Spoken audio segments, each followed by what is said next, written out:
जिनको भी लगता है मेरे फेफड़े में बलगम जम गया है और लगता है कि ब्रोंकाइटिस हो गया है, कई बार सीटी जैसी आवाज आना जिसे व्हीजिंग कहते हैं, और कई बच्चों में ये प्रॉब्लम होती है, कई एडल्ट में ये प्रॉब्लम होता है। आखिर कैसे आप फेफड़ों को साफ कर सकते हैं, कैसे आप फेफड़ों में जमा हुआ बलगम को बाहर निकाल सकते हैं, आज का विषय हमारा यही है और डिटेल में समझेंगे फेफड़े साफ करने का तरीका जो घर पर रह करके आप बड़ी इजी तरीके से कर सकते हैं। अंत तक इस वीडियो को समझने की कोशिश करना, क्योंकि हर एक पार्ट में ऐसी चीज आप सभी के लिए बताई गई है जो आपके लिए बहुत इंपॉर्टेंट है।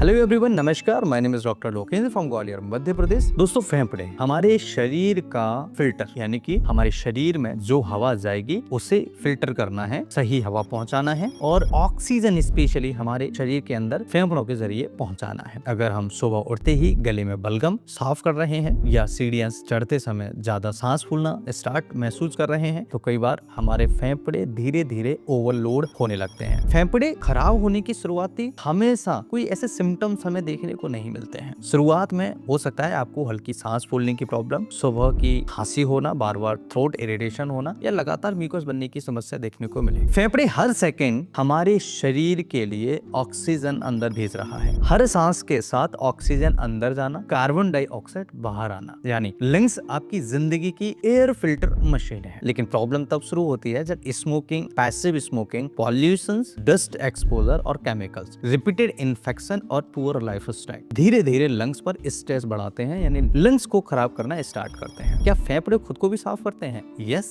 शरीर में नेचुरल क्लीनिंग सिस्टम होता है। लंग्स के अंदर छोटे छोटे हेयर लाइक स्ट्रक्चर होते हैं जिन्हें सीलिया कहा जाता है। इनका काम होता है म्यूकस को बाहर निकालना, डस्ट पार्टिकल्स को हटाना, हार्मफुल पार्टिकल्स को ट्रैप करना। लेकिन स्मोकिंग और पॉल्यूशन इनकी फंक्शनिंग कमजोर कर सकते हैं, जिसकी वजह से ये काम प्रॉपर तरीके से नहीं कर पाते। और कॉमन वार्निंग साइंस भी हमें देखने को मिलते हैं। सबसे ज्यादा बलगम आना सुबह के टाइम पर, बार बार खांसी रहना, सीने में हैवीनेस होना, सांस फूलना, वीजिंग होना, जल्दी थकान और बार बार चेस्ट इन्फेक्शन होना। अगर ये लंबे समय तक रहे तो इग्नोर ना करें। हमेशा ध्यान रखिए, सबसे बड़ी गलती महीनों तक कफ सिरप, एंटीबायोटिक, स्टीम लेते रहते हैं लेकिन रूट कॉज पर काम नहीं करते हैं। Smoking, allergy, asthma, pollution, exposure या कमजोर लंग्स कैपेसिटी पर ध्यान नहीं देते हैं। अब बात लंग सपोर्ट को करने वाली हैबिट्स की करें तो सबसे पहला स्मोकिंग बंद करिएगा। स्मोकिंग सिर्फ निकोटिन नहीं है बल्कि हजारों टॉक्सिक केमिकल्स लंग्स तक पहुंचाती है और पैसिव स्मोकिंग भी हार्मफुल हो सकती है। Number 2, deep breathing exercise. धीरे धीरे गहरी सांस लेना लंग्स एक्सपेंशन को इंप्रूव करने में मदद कर सकता है। सिंपल एक्सरसाइज, नाक से डीप इनहेल करिएगा, 3 सेकंड होल्ड करिएगा और धीरे धीरे उसे छोड़ दीजिए। रोज 5 से 10 मिनट, 15 मिनट तक आपको डेली करना है। और तीसरा उपाय, स्टीम इनहेलेशन। हल्की स्टीम कुछ लोगों में म्यूकस लूज करने में मदद करती है, लेकिन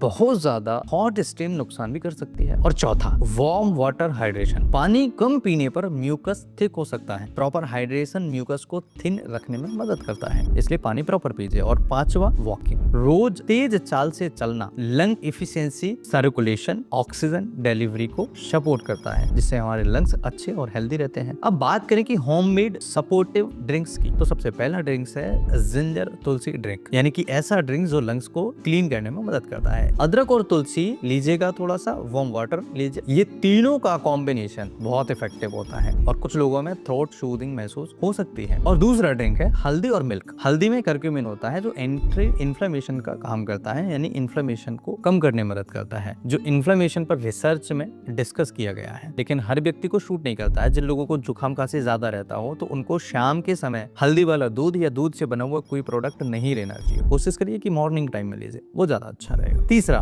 हनी जिंजर मिक्स करना। हल्का जिंजर लीजिए, थोड़ा सा हनी लीजिए। कुछ लोगों में थ्रोट इरिटेशन कम करने में बहुत इफेक्टिव माना गया है। और 1 साल से छोटे बच्चों को हनी न दें, ये थोड़ा सा प्रिकॉशन से जरूर करिएगा। चौथा उपाय है ब्लैक पेपर वार्म ड्रिंक। अब ये क्या है, कुछ ट्रेडिशनल सिस्टम्स में ब्लैक पेपर को म्यूकस सपोर्ट के लिए यूज किया जाता है, लेकिन एक्सेसिव मात्रा में इरिटेशन कर सकती है। उतना ही ले जितना आपको फायदा कर रहा है, जितना आप आराम से ले पा रहे हैं। पॉल्यूशन सबसे बड़ा हिडन एनिमी है। अगर आप पॉल्यूशन की बात कर रहे हैं, अगर आप ऐसी जगह रहते हैं जहाँ पॉल्यूशन है, यहाँ पर बहुत ज्यादा डस्ट पार्टिकल्स है या कोई कोई इंडस्ट्रियल एरिया है उसके आसपास रह रहे हैं तो आपको लंग्स रिलेटेड प्रॉब्लम हो सकते हैं। अगर आप ट्रैफिक एरिया, फैक्ट्री जोन या डस्ट एक्सपोजर में रहते हैं तो लंग्स पर लगातार प्रेशर पड़ सकता है। ऐसे में मास्क, इंडोर वेंटिलेशन, प्लांट्स घर में लगाना, आसपास प्लांट्स लगाना या स्मोक एक्सपोजर को कम करना ही सबसे बेहतर उपाय माना जाता है। यही सबसे ज्यादा हेल्पफुल हो सकते हैं। होम्योपैथी की अगर हम बात करें तो 2 मेडिसिन है। सबसे पहला एंटिमटाट, बहुत इफेक्टिव मेडिसिन है। एंटिमटाट 30 पोटेंसी में 5 बूंद सुबह 5 बूंद शाम को मरीज को देना स्टार्ट करिए, आराम मिलना स्टार्ट होगा। 30 में ना मिले तो क्यू पोटेंसी में 10 से 15 बूंद सुबह और 10 से 15 बूंद शाम को मरीज को देना स्टार्ट करिए।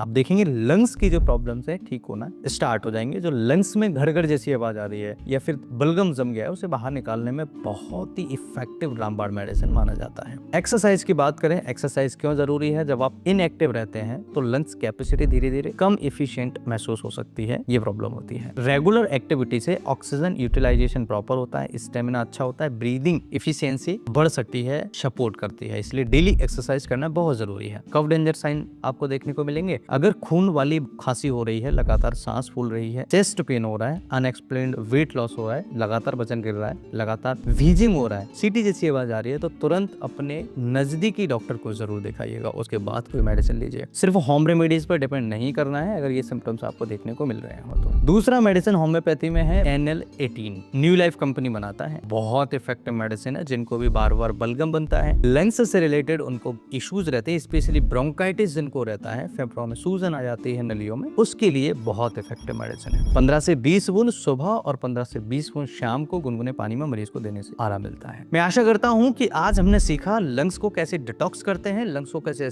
ठीक रख सकते हैं। आशा करता हूँ ये वीडियो आपके लिए बहुत इफेक्टिव और बहुत ही बेनिफिशियल होगा। मैं फिर मिलता हूँ इसी तरह के किसी इंटरेस्टिंग और ट्रस्टेड वीडियो में। तब तक के लिए स्वस्थ मस्त मुस्कुराते रहिए।